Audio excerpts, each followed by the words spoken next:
Shalom, jemaat yang dikasihi oleh Tuhan.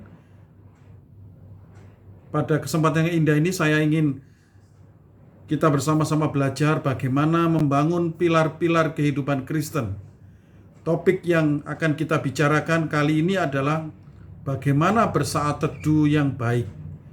Tentu, saat teduh adalah bagian kehidupan yang harus kita lakukan sebagai anak-anak Tuhan yang sudah ditebus dengan darah yang mahal, yaitu darah anak domba Allah. Saudara, kita akan berdoa sebelum kita akan memulai pelajaran kita. Mari kita berdoa. Bapa di surga, kami akan belajar kebenaran firman Tuhan.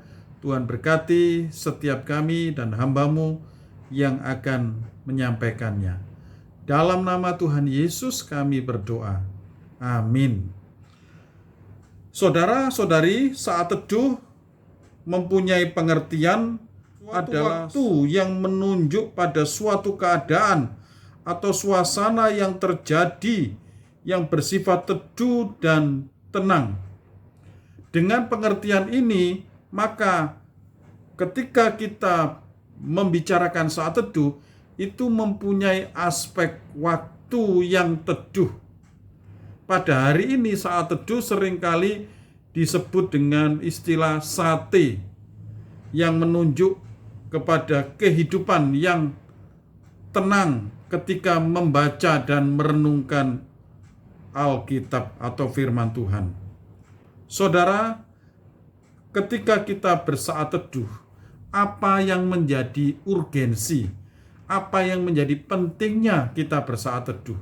Setidaknya ada beberapa hal. Yang pertama, saat teduh itu adalah meneladani Tuhan Yesus. Kita bisa membaca di dalam Markus 1 ayat 21 sampai 37. Di sana dikatakan bahwa Tuhan Yesus pagi-pagi benar Tuhan Yesus bersaat teduh. Ini adalah teladan yang indah yang seharusnya kita contoh sebagai anak-anak Tuhan.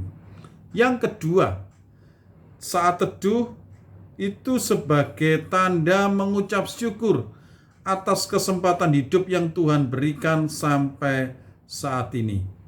Ketika kita bangun pagi, kita mengucap syukur dengan bersaat teduh. Kita berdoa untuk kesempatan hidup. Yang ketiga, saat teduh itu membekali kehidupan. Karena Alkitab mempunyai banyak fungsi untuk membekali kehidupan orang percaya. Di dalam 2 Timotius 3 ayat 16, kita bisa membaca di sana, pentingnya membaca firman Tuhan, karena firman Tuhan itu punya manfaat untuk mengajar, untuk menyatakan kesalahan, untuk memperbaiki kelakuan, untuk mendidik orang dalam kebenaran. Ini pentingnya mengapa kita bersaat teduh.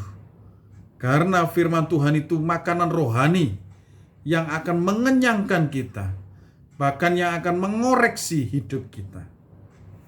Selanjutnya adalah waktu dalam bersaat teduh.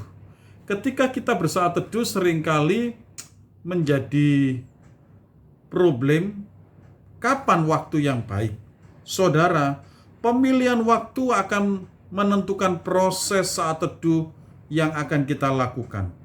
Oleh sebab itu, waktu yang baik prinsipnya adalah waktu yang teduh, di mana kita bisa tenang, bisa leluasa berbicara dengan Allah, tidak ada yang mengganggu. Menurut saya pribadi, waktu yang baik itu adalah pagi. Tetapi ada orang juga yang bersaat teduh itu siang, bersaat teduh itu bahkan malam. Itu terserah kita masing-masing. Tetapi teladan Tuhan Yesus adalah pagi. Ketika energi masih kuat, konsentrasi masih tajam, suasana masih sepi, kita bersaat teduh. Silakan saudara pilih. Yang kemudian yang akan kita bahas adalah tempat bersaat teduh. Di dalam Alkitab, Tuhan Yesus berkali-kali berdoa di sebuah bukit di tempat yang sunyi. Saudara bisa lihat di dalam ayat Matius 14:23, Lukas 6 ayat 12. Mengapa Tuhan Yesus pergi ke bukit, ke tempat yang sunyi? Ini bukan berarti bukit itu, tempat itu lebih dekat dengan surga, bukan. Tapi disitulah tempat yang nyaman, yang sunyi, di mana Tuhan bisa bersaat teduh. Carilah tempat untuk saudara bersaat teduh. Tempat yang sunyi tentunya. Tempat yang bebas dari gangguan keramaian yang ada di sekitar. Mungkin saudara bisa di kamar atau di pojok halaman, tempat yang nyaman dan sebagainya. Silakan saudara. Selanjutnya yang akan kita bicarakan adalah langkah-langkah praktis dalam bersaat teduh. Ketika kita akan bersaat teduh, kita mengambil langkah-langkah. Kita perhatikan langkah-langkah berikut ini. Yang pertama, langkahnya adalah berdoalah.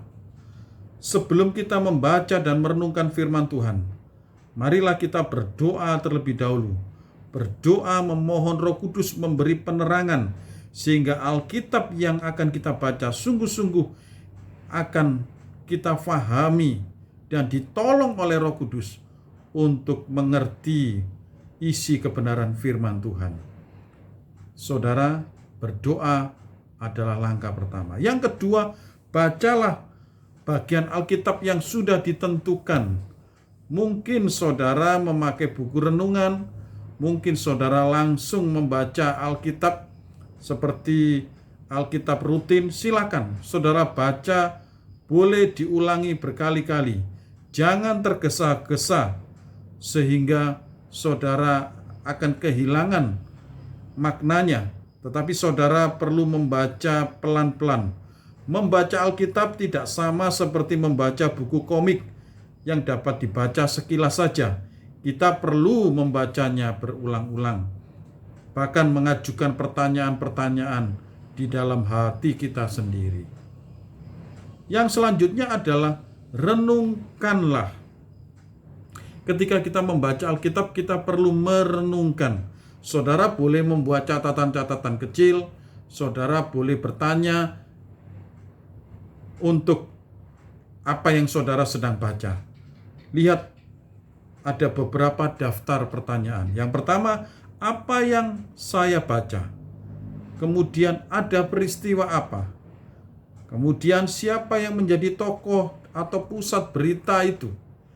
Adakah kaitan dengan ayat atau perikop sebelumnya? Apa pesan yang Allah sampaikan kepada saya melalui nas tersebut? Adakah janji yang terungkap di sana? Apakah Allah memberi peringatan dalam ayat ini? Adakah teladan yang bisa kita pelajari?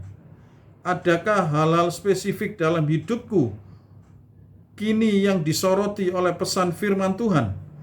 Apa respon saya terhadap firman Tuhan itu? Agar menjadi bagian dari hidup saya. Kira-kira itulah beberapa pertanyaan-pertanyaan yang mungkin menolong kita untuk bisa merenungkan firman Tuhan dengan baik. Kemudian selanjutnya adalah saudara, langkah praktisnya adalah berdoa kembali, bersyukur untuk pesan firman Tuhan itu. Dan yang terakhir adalah periksalah dan ambillah sebuah komitmen untuk melakukan kebenaran firman Tuhan itu. Sebagai penutup, pada saat teduh, ingatlah bahwa saat teduh itu adalah menjadi bagian Tuhan untuk berfirman dalam hidup kita, agar kita peka terhadap kehendaknya, perintahnya pada hari itu. Oleh sebab itu, kita tetap harus dekat dengan firman Tuhan melalui saat teduh yang rutin kita lakukan sehari-hari. Yohanes 15 ayat 4 berbunyi, "Tinggallah di dalam aku dan aku di dalam kamu, sama seperti ranting tidak dapat berbuah dari dirinya sendiri kalau tidak tinggal pada pokok anggur. Demikian juga kamu tidak berbuah jikalau kamu tidak tinggal di dalam aku." Biarlah firman Tuhan hari ini tolong kita untuk kita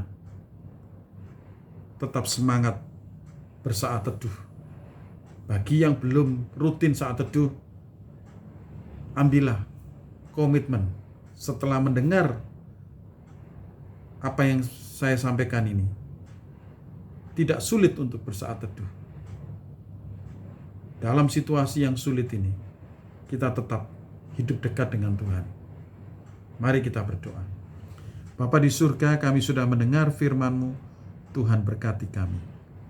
Tolonglah kami untuk kami setia menyediakan waktu untuk bersaat teduh.